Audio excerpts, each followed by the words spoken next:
nós organizamos kite downwinder de Rogers Beach bem aqui até West Deck com grupo de 9, 10 gente mulher. Tour kite surfista aqui na Aruba, então tá com ambiente, nice vibe. Então assim de maneira bilhete dia de gente mulher, cuidado assim man passar. But back de bezig algum de exterior, but bezig algum projeto? Toevallig met sali bij Chile Mayang, met een competência que começa dia 24 de março até 6 de abril. É uma competência de ola na Chile, dus para mim bem muito bem na para competir, dus vamos ver como está bem.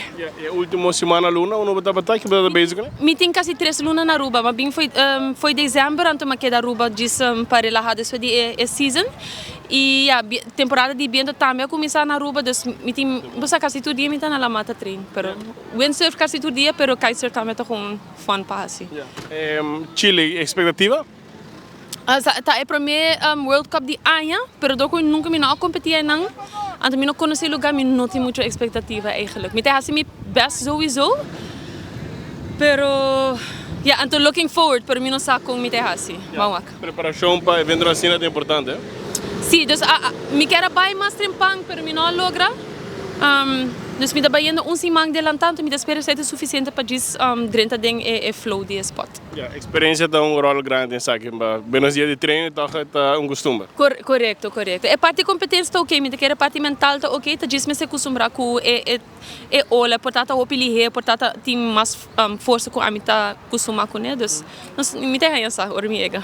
Expectativa para esse ano aqui algum desses de Chile, já botinho boa agenda aí na gava? Sim, na saque calendar, dus saque competência aqui tá o Trempang. Aí eu tenho 2 lunas mais para mim competência na Islas Canárias começar na julho. Então aí eu sim é season to começar, então Islas Canárias, Alemanha, Hawaii, sim. Então aqui tem para mim competência grande para aqui. Correto, sim. E vida show para a comunidade sustentável, apoiável de maneira sempre nós assim. A mim que bisa danke gewoon pas tu oror mita na Aruba, tu oror mita topa gente que da bem comindami, bem apoiami, então me dá echt apreciar sei hopi, oror mita aqui nanang, tá senti calor de gente rubiano e sempre online mita waktu message e comments também, dus wish me luck para competência aqui e danke sempre para o apoio. Qual vai ter restaurante na Aruba, recharge pouco?